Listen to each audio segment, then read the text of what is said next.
Hello, this is Troy Harman, and welcome to a presentation titled Is Gettysburg the High Watermark? We'll define the term in several different ways as it relates to the Gettysburg campaign and beyond. I have a number of visual aids. It should be educational, and I'm looking forward to presenting it to you. High watermark, northernmost point. For some, high watermark is best understood as a physical geographical location where Confederates advanced the furthest north. Let us consider the northernmost point of high watermark. We're looking at the John Rupp House in Mechanicsburg. It is one such place. Confederate General Albert Jenkins and his staff occupied this house June 28-30, 1863. His brigade, a part of General Ewell's corps, had entered Mechanicsburg to reconnoiter the approaches to Harrisburg, with a view toward a June 30th attack. The troops withdrew from here on the 30th, however, having been ordered to Gettysburg in advance of the battle there. This house, owned at that time by John Rupp, was built in 1787 by his grandfather, Jonas Rupp. And in the yard of the house, from a different angle, is the Jenkins Monument. Jenkins' cavalry led the vanguard of Lee's army into Pennsylvania, leading Richard Ewell's corps, making it to close enough to the Susquehanna that they could look across and see Harrisburg. Another northernmost point was the June 28th, 29th, 1863 skirmish at Oyster Point, Willow Park Camp Hill, Pennsylvania.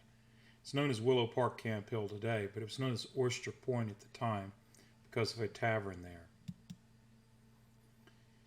And if you want to see where the skirmish took place, when you visit Gettysburg, go north on 15 north of Gettysburg. When you get to the outskirts of Camp Hill, you'll see a shopping center on your left, and then shortly thereafter that, a CVS and a Rite Aid.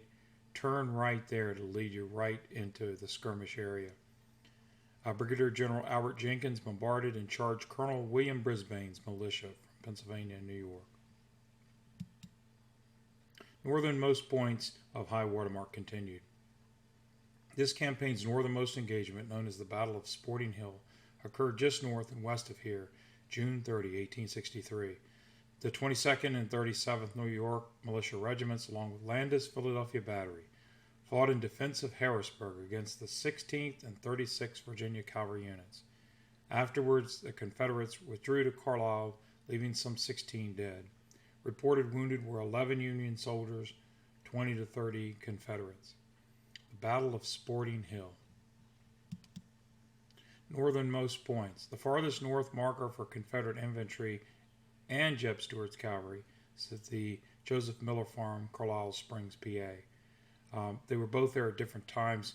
Robert Rhodes' division of Ewell's corps was in Carlisle up until June 30th, when they marched in the direction of Cashtown and eventually Gettysburg. Jeb Stuart's cavalry arrived in Carlisle on July the 1st as the battle was going on, and they learned that and then redirected toward Gettysburg. So Carlisle, Sporting Hill, Oyster Point, Mechanicsburg, these are all considered northernmost points, and to those that study this area, they would consider this the high watermark of the Confederacy. But then other folks say, no, you have to go beyond the Gettysburg campaign to find the furthest points north, like St. Albans Raid. Let's look at the plaque. The Civil War entered Vermont October 19, 1864, when 22 Confederates spread terror from the north, robbed 3 banks, and shot up the town. Stealing horses, they fled back into Canada. There, after trial, they were freed and the banks partially reimbursed. This is St. Albans Raid, October 19, 1864. Northernmost points continued. Battle of Cherbourg, near Cherbourg Port, France, English Channel, June 19, 1864. In this naval battle, the USS Kearsarge sunk the CSS Alabama. And so some folks would say that is one of the most northernmost points and therefore is the high water mark of the Confederacy, based on furthest points north. But there's an allegorical meaning of high water mark. Allegory is a picture that reveals a hidden meaning, usually a moral or political one. Herein is the broader meaning of high water mark. Let's first delve deeper into the moral meaning of high water mark. And we can do so by looking at the high water mark monument along Cemetery Ridge, where Pickett's charge was repulsed on the third day of the battle. And let's interpret the monument, and it allows us to go deeper into the moral meaning of the term high water mark. First off, we have a sacred book, which means final authoritative word. Anytime you see a sacred book like this in a cemetery or on a battlefield, it means final authoritative word. If it's sitting on a sacrificial altar, it means divine authoritative word. Moral meaning of high water mark monument continued. Also take note in the upper right hand corner, this turned ear, which means memory, means never forget this page. Also notice the oak trees. Ancient oracles in Rome and Greece had oak trees planted beside them as a symbolic connection between heaven and earth. And rebellion is an important cryptid word in the high water mark monument. It draws its inspiration from Lincoln's Emancipation Proclamation, where he said that the slaves are forever free in the rebellious states. And this isolated the 11 states that had seceded from the Union from being able to draw support from the neutral states, Maryland and Kentucky. Lincoln's plan was to defeat the rebellion, isolate it, label it as a rebellion, defeat it, and then extend freedom everywhere after the war.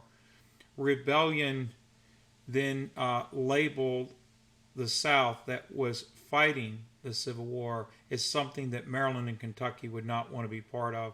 Now, Lincoln stayed up late at nights worrying about those two neutral states in particular.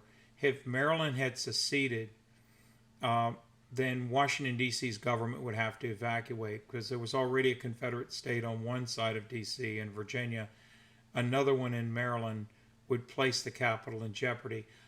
Lincoln worried greatly, too, about Kentucky. If it ever permanently became part of the column of the South, then the South could use Kentucky as a launching place to attack the Ohio Valley.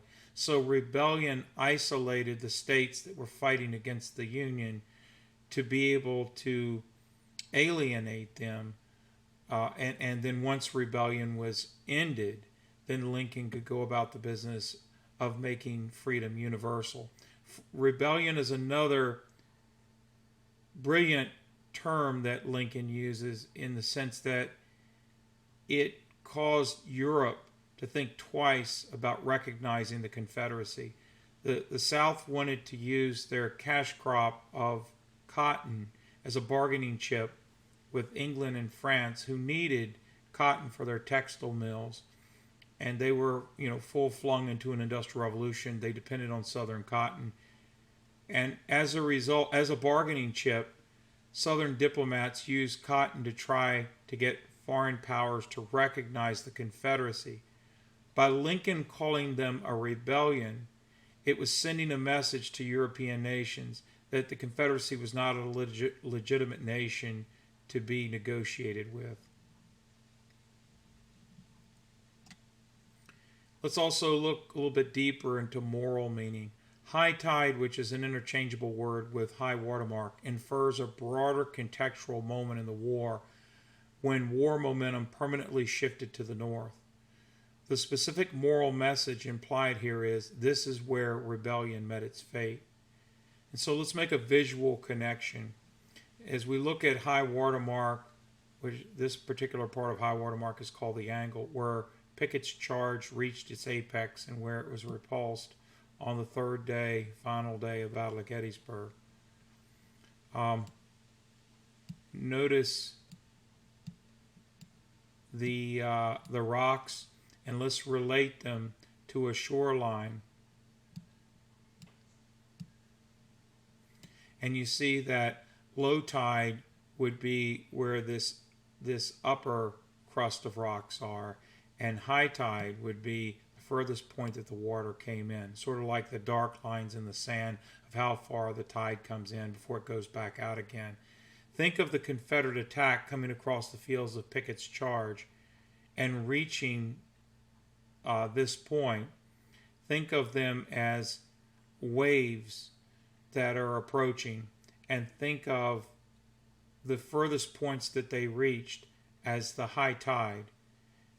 Think of that as the dark lines in the sand, and then think of when they retreated back to the distant Seminary Ridge woods that you see in the background. Think of that as low tide. And when the tide goes back out, it leaves seashells. Think of the wounded and the dead that were left behind on the shoreline, figuratively speaking, of Cemetery Ridge. Think of them as the wounded and the dead, and correlate that imagery with seashells. And so these are some of your deeper moral meanings related to high water mark. Technical explanation. High tide is Gettysburg. Low tide tactically is Seminary Ridge, where Pickett's troops retreated after Pickett's charge on the third and final day of the battle. Low tide strategically is Appomattox, where Lee surrendered 2 years later, along with the capitulation of Confederate armies that soon followed. Let's delve a little bit deeper into moral meaning. There's a lot of symbolism going on with the monumental design of high water mark. We've already looked at the high water mark monument per se, but there's a contextual background that we want to look at. Okay, moral meaning. High water mark design has all the trappings of defending democracy.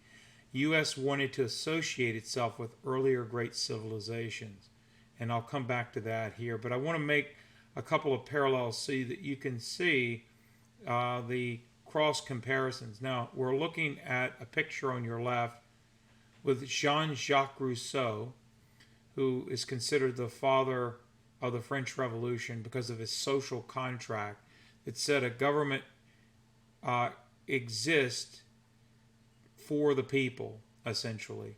And any government that doesn't exist to represent the people is a government that needs to go. Essentially, he put forward the notions of the Enlightenment, of human rights. All men are created equal. You know, if you were to list all of them: freedom of speech, freedom of the press, right to assembly, right to bear arms, life, liberty, and property can't be taken away without a due process of law, abolition of slavery, abolition of debtor prison, abolition of public executions, which was a carryover of monarchies and their outward show of power to subjects. That was done away with by democracies in the 19th century, 20th century. The elimination of poll taxes and literacy tests, removal of barriers to voting. Those are just a few of the human rights that came out of the Enlightenment in the 1700s. And Rousseau synthesized that in the social contract. So he's heralded here as sort of the father of the French Revolution. And then below him we can see the vigilant eye. You've seen that on the dollar bill. That means that you must always protect your liberty with a vigilant eye. And then you can see in the foreground some other trappings of democracy. And we're going to relate them in just a minute to the photograph on your right. But you can see, for instance, maidens here in the foreground. And women became the symbols of virtue during the American Revolution and all throughout the 19th century, and evolved into statues of muses and of lady liberties. But if you go around the battlefield, like if you go to the National Cemetery, there is a Statue of Liberty atop the Soldiers' National Monument. There's a Lady Liberty atop the New York Monument there. If you go to the Alabama Memorial, there's Lady Determination. If you go to the New York monuments, the seal has the variations on Lady Liberty, such as she's holding the scales of justice, she's holding a sword of justice and truth. If you go to the Pennsylvania Memorial, there's an angelic figure that's flying above the Pennsylvania Dome, and that represents victory. Her name is Nike in antiquity.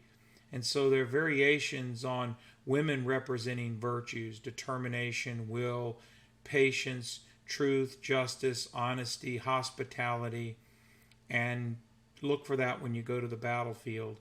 Some other trappings of democracy is that you can see a figure here on your left who is a French soldier in Zouave attire. Go to the Excelsior Brigade Monument in the Peach Orchard and you can see the carryover between to the battlefield and of that idea. You can see a dog. Dogs mean loyalty. Think of the Irish Wolfhound at the Irish Brigade or Irish Brigade Monument and monument to Ireland's participation at Gettysburg.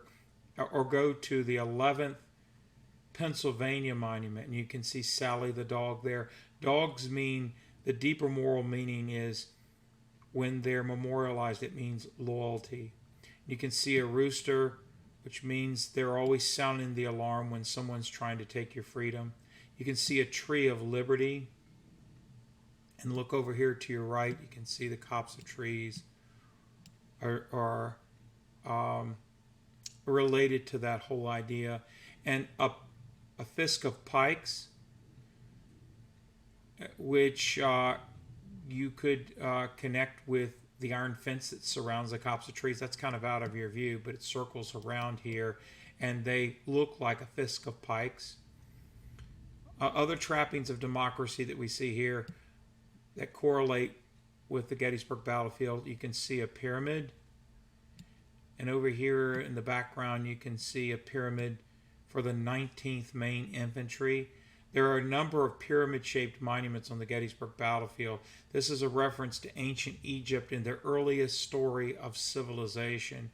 One of the earliest stories to ancient Egypt is that there was a flood, and when the waters receded, a falcon landed on the dry land. The dry land pointed upwards like a pyramid, and the falcon landed on it, and that was the beginning of civilization in some of the earliest stories. Well, the pyramids were inspired by that story, and Pharaoh was called Horus, or the falcon god, as a relation to that. So look for those pyramids on the battlefield. Let's see if we can find a couple of more. Oh, here's a book, a memorialized book, Authoritative Word. Okay, and here it is right here. And then we can see a cannon, which points to the notion of always defending freedom. And then a silent sentinel. If you go into any number of national cemeteries from the Civil War era, they're marked at the center of the graves by a silent sentinel. Then we can see the darkness in the background. That means ignorance. It means fear. It means the time before the Enlightenment, when all of these ideas of human rights and human potential came about. And all of that is symbolized by the bright light of hope and understanding that comes with enlightenment. And these small discs that you see here, if you go to the National Cemetery and look at the Soldiers' National Monument, look at Clio, the goddess of history, and the relief on the side of her chair has several of these broken discs. If you went to the ruins of Corinth or Ephesus and various other archaeological sites in Greece, you can see these small discs lying around. They're the remnants of columns. The columns, like the one that held up the Parthenon, were not single stone columns. They were individual discs that were held together by an iron rod in the middle. And so anytime you see these pieces lying around, it's the trappings of democracy. And so I wanted you to see that. I want you to see the battlefield that way. Here's an obelisk, for instance. And an obelisk ties into the Old Kingdom, 2500 BC in Egypt, when obelisks were built all up and down the Nile as markers for where you might be in the upper or lower Nile in terms of hamlets and villages. But they were also ancient sundials because they cast a shadow in relation with the sun. They cast shadows that give you roughly the time of day. So think about that as you're going around the battlefield. If you want to learn more about this, search Monuments at Gettysburg by Troy Harman. I did an hour-and-a-half presentation just on decoding the monuments this way. Here's this has to do with the moral meaning of high watermark. Now, why were monuments on battlefields arranged like this? Or inner cities of Washington, D.C. arranged like this. I mean, look at the obelisk, the Washington Monument in Washington, or the Lincoln Memorial is inspired by Mount Olympus and the temple to Zeus there. And Lincoln's larger-than-life statue sitting in a chair is hearkening back to Zeus sitting in such a chair on Mount Olympus. So why were these correlations going on in cities and on battlefields in the 1880s when monuments were being placed in public places? And the answer is the U.S. wanted to associate themselves with the greatness of antiquity and in some way imply that not only was America associated, but that America had inherited the best of these civilizations, that America was carrying the baton for these civilizations in the present. Okay, so we went a little deep there, but hopefully that'll be useful to you. I had a professor that liked to say, Troy, take what you need, discard what you don't need. And I never know sometimes when I elaborate how it will be the thing that somebody remembers. Allegorical meaning of high water mark. Allegory is a picture that reveals a hidden meaning, usually a moral or a political one. Political is the broader meaning of high water mark. We've already addressed the moral meaning. Let's now delve deeper into the political meaning of high water mark. A guiding principle will be war is politics by other means. So when we talk about military campaigns and battles and their outcomes, we're talking about politics by another means. 3 political reasons for Gettysburg as the high water mark. Gettysburg was the last major campaign where the opposing army numbers were comparable. Union victories at Gettysburg and Vicksburg enabled the federal government to proceed with the first official draft.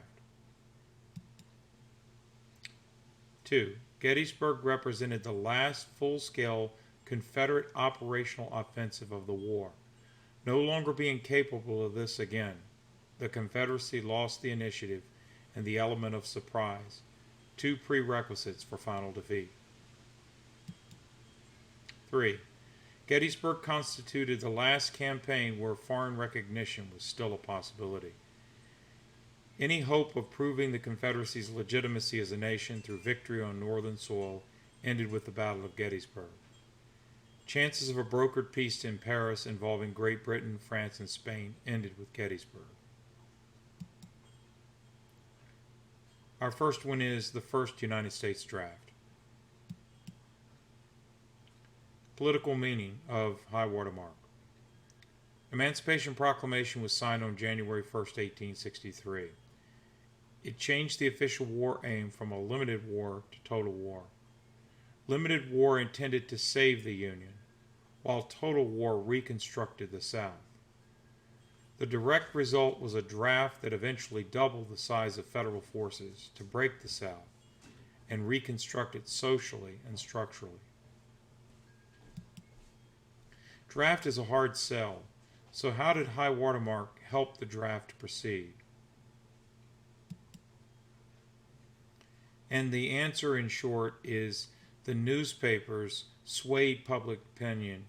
It helped Northern morale, and it began the process of helping Lincoln be reelected so that he could finish what he started. Papers were very influential in shaping public opinion, and with the telegraph, the news of the Battle of Gettysburg reached papers throughout the Northeast and Midwest within 3 to 7 days. And here's one such heading. This appears in the Columbia Democrat and Bloomsburg General Advertiser, July 11, 1863. Notice the headlines, Army of the Potomac Victorious. To lighten things up a little bit, the South put their own spin on things. This is an Abington, Virginia newspaper, July 10, 1863. Great battle near Gettysburg, PA. Defeat of the Federal Army.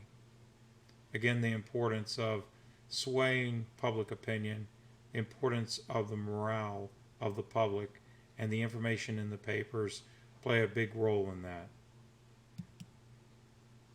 Here's a good one. The Cordon Democrat headline, July 4th, 1863, Cordon, Indiana. Glorious news. Vicksburg surrendered with over 20,000 prisoners. The great battle at Gettysburg, Pennsylvania, between Generals Meade and Lee. Lee badly whipped. Now, the cumulative effect of such headlines all throughout the Northeast and Midwest was that it suppressed the growing peace movement. Throughout the North, there were copperheads. These were folks shopping for peace. General McClellan would eventually be the nominee for the party out of power, and their platform would promise that the gains of the war could be successfully secured through a peaceful negotiation to an early end of the war. There had been so much suffering, so many pine boxes coming home with sons and husbands and brothers, that people were listening to the opposition to Lincoln. After Gettysburg and Vicksburg, and with the paper's help, the peace movement, it didn't disappear, but it went into hiding, and it never came back to the same strength again. So it enabled, there were folks out there that were listening to possibly vote the other way. But after Vicksburg and Gettysburg, and of learning about the decisiveness of both, it went a long ways to people saying, okay, give him another 4 years and see if he can successfully prosecute the war. Political meaning of high watermark continued. Now you'll notice that I used Vicksburg and Gettysburg in the same sentence in talking about high watermark. It's because I see them as inextricably connected. I don't believe you can understand one without the other. So we're going to proceed with that understanding. Vicksburg and the subsequent fall of Louisiana secured the Mississippi River from Minneapolis, St. Paul, and Pittsburgh to the Gulf. Very important.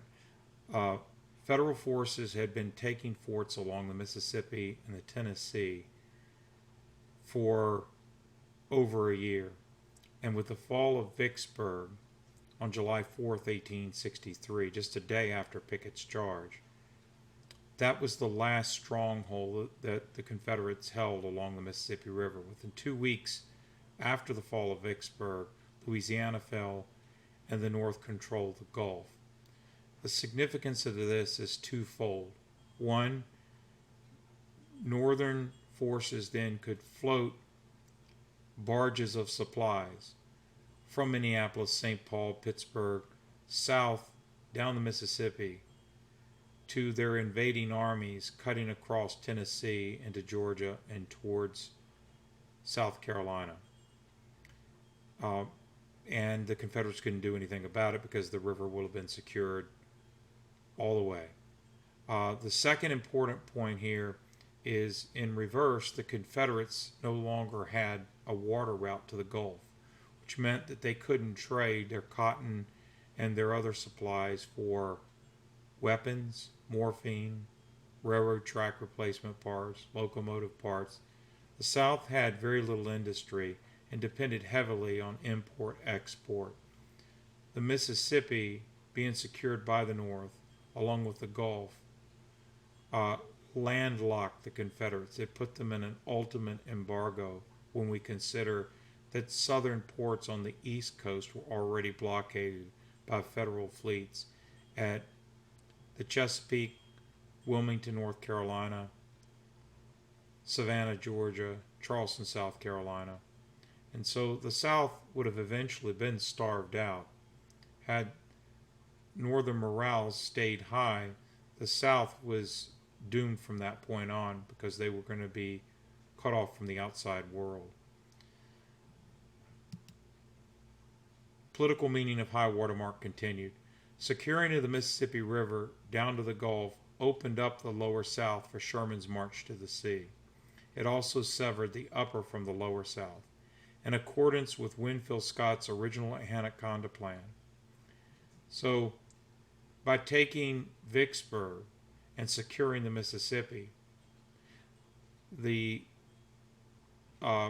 lower South was open to invasion. in a lateral sense. That is, federal troops could march into Tennessee, through Georgia, to South Carolina, and eventually back up toward North Carolina in the direction of where Lee's army was, at a place called Petersburg and Richmond. So, very important, the fall of Vicksburg was a hinge pin in all of the above. What I want you to see is that Gettysburg high watermark and its counterpart Vicksburg helped to secure Northern public opinion that the war was being successfully prosecuted, that Lincoln's policies were working, and it enabled Congress to pass the first draft in U.S. history. Though Congress passed the First Enrollment Act in March of 1863, the first draft did not take effect until July, after high watermark. There were 4 enrollments to the first draft in U.S. history: July of 63, March, July, December of 64. 249,000 Caucasian Americans were drafted, but 162,000 joined the ranks after exemptions. 180,000 African Americans joined after Emancipation Proclamation. Now, it was not all peaceful. There were draft riots in New York City, July 13 to 16, 1863. The $300 substitute rule, which is roughly $9,000 today, allowed for substitutes in the ranks, and it prompted class, ethnic, and racial divide. Conscription or drafting caused class division in the South too, mainly over the 20 slave law exemption. Conscription or drafting had been going on in the South in 1862-63, producing tens of thousands of soldiers, but it became nearly impossible to enforce the draft in 64, in part due to the 20 slave law exemption, which stated that if a person claimed 20 slaves and they were producing food on the home front that indirectly helped soldiers on the front lines, then they were exempted. Substantial federal troop numbers enforced martial law and protected freedmen's rights. The point that I want to make here is I want you to see the direct correlation between Emancipation Proclamation and the first draft in U.S. history. It's not coincidental that the draft followed on the heels of emancipation. It was for the purpose ahead of total defeat of the South, enough boots on the ground after the war to stabilize the South for, as it turns out, 12 years, it's called Reconstruction, and to enforce civil rights. Grand Review of the Armies, May 23, 24, 1865. Roughly 145,000 federal troops marched down Pennsylvania Avenue over 2 days in victory after the war. I wanted you to have a visual of the growing numbers in federal armies after Gettysburg and Vicksburg. Draft numbers enabled Grant's three-pronged attack in Virginia, which made Lee defend 3 separate spheres: the Shenandoah Valley, the James River, and the direct overland route to Richmond. The 3 prongs were such that if Lee overcommitted in one direction, he would be taken in another. Draft numbers enabled advantages on other battlefields, like Cold Harbor. There were approximately 110,000 federal troops versus 60,000 Confederates. Draft numbers enabled disparities in spacing in the siege of Petersburg. Spacing between Confederate soldiers in the trenches frequently exceeded the limits of effectiveness. Prior to the prevalence of automatic weapons, firepower was achieved in groups. Confederate lines were thin in places where Federal troops, if they massed, they could break through. Eventually that happened at a place called Five Forks. And draft numbers enabled Grant to have 114,000 to Lee's 56,000 in pursuit of Lee from Richmond and Petersburg to Appomattox the last 9 days of the war. High watermark Gettysburg was the last battle with comparable numbers. Now we've reached the second point in our hidden political meaning of high watermark: foreign recognition, European brokered peace. Lord Palmerston, a Whig, Prime Minister of England, was sympathetic to the South. English manufacturers pressured his government to intercede on behalf of the South. Napoleon III received protests and pressures from French manufacturers to intervene on behalf of the South. The South exported over 3 million bales of cotton annually to England, France, Germany, and Russia. James Mason, envoy to France on your left, and John Slidell, envoy to England on your right, are examples of Confederate attempts at diplomacy. Both were on the RMS Trent, a British vessel that was stopped by an American vessel. Both these individuals were taken prisoner. There were tensions between Great Britain and the United States over this for weeks, until finally the Lincoln administration released both, but without a public apology. Upwards of 80% of raw material for British textiles came from southern cotton, and English textiles composed about 40% of British exports. Cotton diplomacy. Here's an 1862 cartoon from Vanity Fair to illustrate the point. Confederate President Jefferson Davis attempting to gain diplomatic recognition from a skeptical Great Britain who chooses neutrality. Now let's make the overarching point here that the South felt like cotton was their ace card to play for recognition of the Confederacy by Europe. Not only did Europe need their cotton, but the North did as well. Lowell Mills and in Philadelphia, textile mills there depended on Southern cotton. But by 1863, that dynamic was beginning to change because alternative sources were found by the United States and by Europe for cotton in India and Egypt.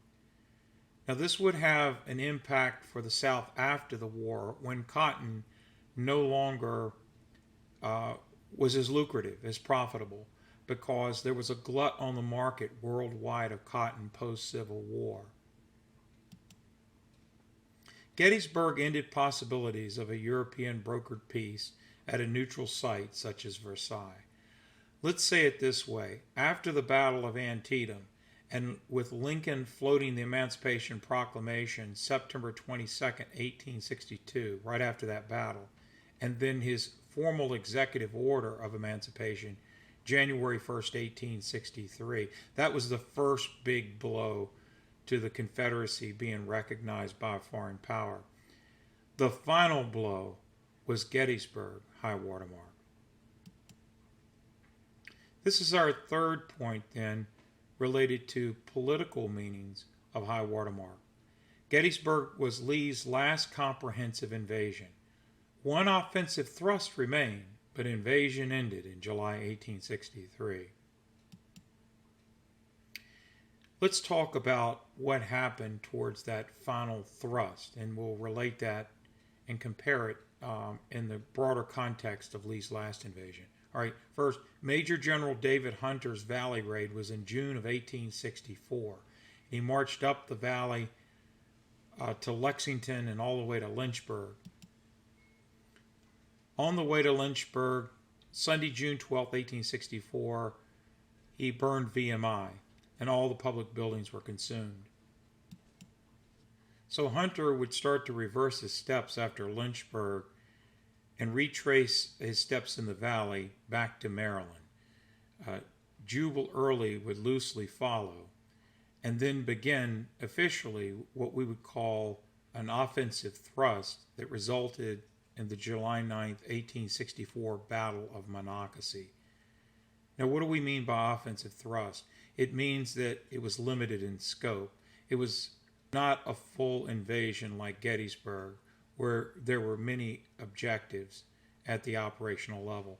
Rather, its single objective was to threaten Washington so that General Grant would send troops away from Petersburg and Richmond, where they were laying siege to Lee's army there, and it would give the Southerners temporary relief at Petersburg and Richmond. That was the primary objective. And this would result in the Battle of Monocacy. You can see Keith Rocco's final stand here, showing the U.S. regulars. Lew Wallace's Union troops were pushed back here by Jubal Early's attack, and the federal troops had to fall back in the direction of Baltimore. Early's troops would advance towards Washington, and they arrived to the outskirts of Fort Stevens on July 11, 1864. Problem is because of the battle at Monocacy and because of the heat, their troops didn't arrive intact. They were stretched out, and they were not consolidated well enough to be able to attack until July the 12th. Well, by then, General Grant had shifted troops from Petersburg and Richmond, mainly the 6th Corps, by rail to Washington. When Early discovered this, he had to withdraw back into the valley. Phil Sheridan would be given command of the Valley Army after that and would push his way up the valley. There was one more Confederate raid on July 30th, 1864, the burning of Chambersburg. Over 500 buildings were consumed. We can see an August 1864 photograph of Chambersburg and the devastation. Into invasion for Lee. Lee permanently lost the initiative after high watermark at Gettysburg. The significance of Lee losing the initiative was a safe Union home front. Lee could no longer threaten the Union Army's ability to make war. Union infrastructure on the Union home front no longer needed defending. All available Federal reserves could assume the offensive for the remainder of the war. What Union infrastructure no longer needed defending?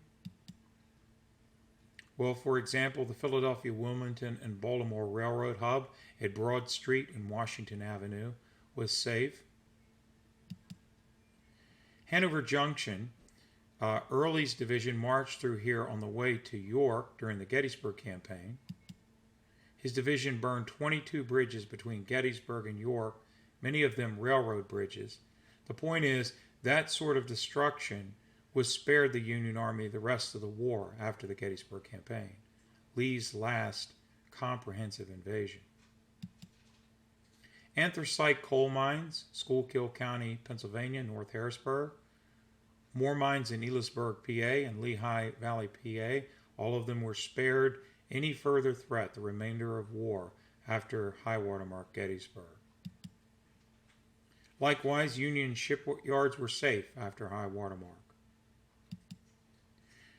Here's a artist depiction of Frederick Jones and Company's shoe factory, Plymouth, Massachusetts. The same applies here. Singer Sewing Factory in New York City. Waltham, Massachusetts, Lowell System Textile Mills. And the June 26, 1863 burning of Caledonia Iron Works by Major General Jubal Early is another example of how the home front was spared after the Gettysburg campaign.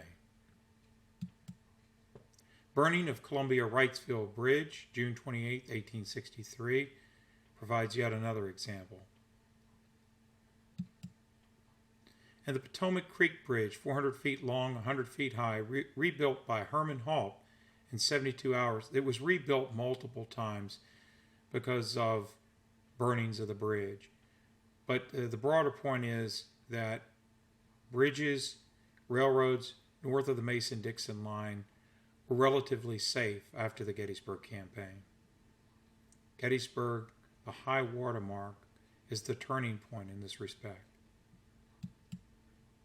Lee's inability to maintain an element of surprise after Gettysburg, along with his inability to challenge the North's ability to make war, led to a war of attrition and eventual surrender at Appomattox on April 9, 1865. And here we see an illustration of Confederate stacking of arms and surrender of outward symbols of rebellion on April 12, 1865. If Gettysburg was the high tide, Appomattox was the low tide. Summary conclusion. First, the high watermark is a tangible, concrete place where markers or signage exist to note the northernmost advance into Pennsylvania, Vermont, and even a port in France. It also is a geographical location where markers rest today to solemnly denote the furthest advance in Pickett's charge. Secondly, and more allegorically, the high water mark symbolizes a moment in time when the war changed politically in favor of the Union. This is where high water mark has its broader meaning, as the place and time where the Confederacy lost leverage on several political fronts, namely 1. Comparable numbers on the battlefield, 2. Foreign diplomacy, and 3. Military initiative. With the defeat of Pickett's charge on July 3, 1863, Lee's last invasion into Pennsylvania ended, as did his hopes for maintaining the initiative the remainder of the war.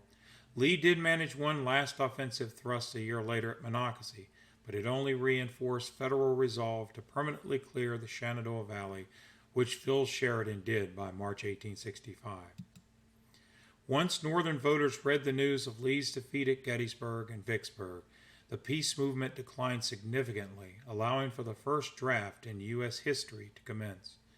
The result would be larger Federal armies in 1864-65, raised for the final offensive phases through Virginia, Tennessee, Georgia, and South Carolina, and occupation forces to reconstruct the South socially and structurally over the next 12 years. High watermark, therefore, is a time and a place with a tremendous moral and political message for the United States going forward. Thank you.